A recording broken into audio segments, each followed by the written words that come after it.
이 작품은 아주 멋진 배에 김희애, 문소리, 류수영, 서희숙, 이경영, 진경 이 훌륭한 선원들을 태운 후 사요나라.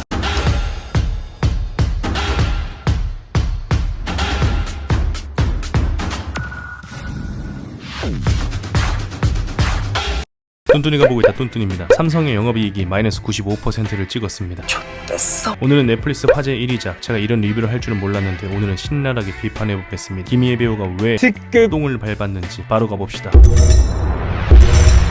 구독과 좋아요는 아주 좋았어! 첫 번째, 제목이 퀸 메이커입니다. 그리고 부부의 세계 주연 김희애 배우님과 우리나라 연기력 탑티어 문소리 배우님이 투탑 주연으로 시작 전부터 큰 화제가 되었죠. 그리고 저 또한 트월킹을 추며 매우 기대했습니다. 털킹. 근데 시작부터 어디서 본 것 같습니다. 은성그룹 오너일가의 뒤처리를 도맡아하는 해결사 김희애, 춘향그룹 오너일가의 뒤처리를 도맡아는 송중기, 지인이 자살함으로써 정신 차리고 인간성을 되찾는 김희애, 지인이 자살함으로써 정신 차리고 인간성을 되찾는 오수재. 우리가 지금까지 너무나도 많이 봐온 거죠. 그리고 대사를 또한 소파에 앉아서 도넛 먹으면서 혼잣말로 설마 이런 말 하겠어 라고 하면은 그 말을 그대로 할 정도로 대사가 뻔합니다. 뭐 대충 은성그룹끼리 내부 분열 나지 않을까? 회장님은 그냥 조용히. 뭐 대충 저 후보가 이길 것 같은데? 애국 희망당의 나진국 후보. 뭐 극복하겠지. 사퇴하지 않겠습니다. 아니, 사퇴할 수 없습니다. 뭐야, 나 신이야? 그룹의 해결사로 10년 넘게 살아오면서 더러운 꼴 못 볼 꼴 다 보면서 산전수전 다 겪은 프로 중에 프로라고 나오고, 우리 또경영 배우님은 정치 레전드라고 불리우는데 극중 나오는 모든 플롯들이 협박 이거 뭐야?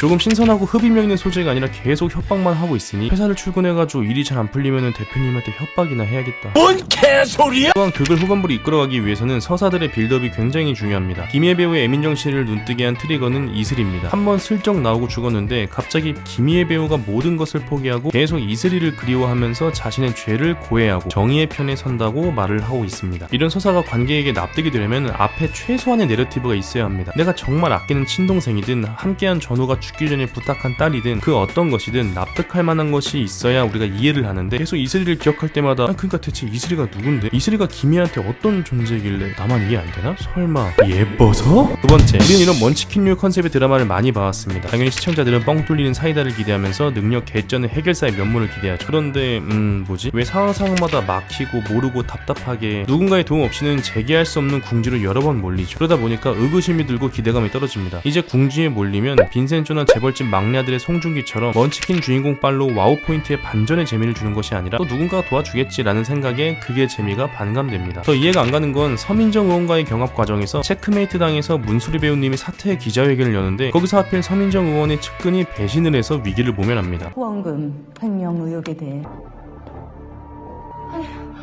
자, 생각해봅시다. 삼선 의원이면 최소 12년 동안 보좌관으로 호흡을 맞춘 사람일 테고, 이제 내가 모시는 의원님이 영전을 하시면은 그 지역군 내 것이 될 것이 뻔하고, 실제로 의원님도 나한테 준다라고 얘기를 했고, 너 내가 시장 되면 내 지역구 누구한테 물려줄 것 같아? 너 계속 내 뒤치다거리나 하다가 이 바닥 부유하는 철새로 인생 마감할래? 정치판에선 아무리 잘난 놈도 금 뺏지 못하면 그냥 등신 머저리야. 아니 12년 동안 개고생한 게 아까워서라도 절대 쉽게 배신할 수가 없고, 배신을 할 것이라면은 관객이 납득할 수 있는 서사가 필요한데, 실제로 이걸 보시는 시청자분들의 입장을 바꿔서 12년을 개고생했고 이제 보상받을 일만 남았다, 배신하실 건가요? 그것도 그 보상금이 금배지인데? 이렇게 납득이 안 되는 개연성으로 최고의 해결사 퀸메이커가 이렇게 어부지리로 살아난다? 이렇게 빌드업이 없으니 개쩌는 김희애 배우님이 수동적이고 능력 없고 냉철하지 못한 매우 감정적인 흡연자가 돼버렸습니다. 김희애 배우님, 혹시 이 작품을 출연하신 게 그 협박에 의한 것이라 면 오른손을 흔들어.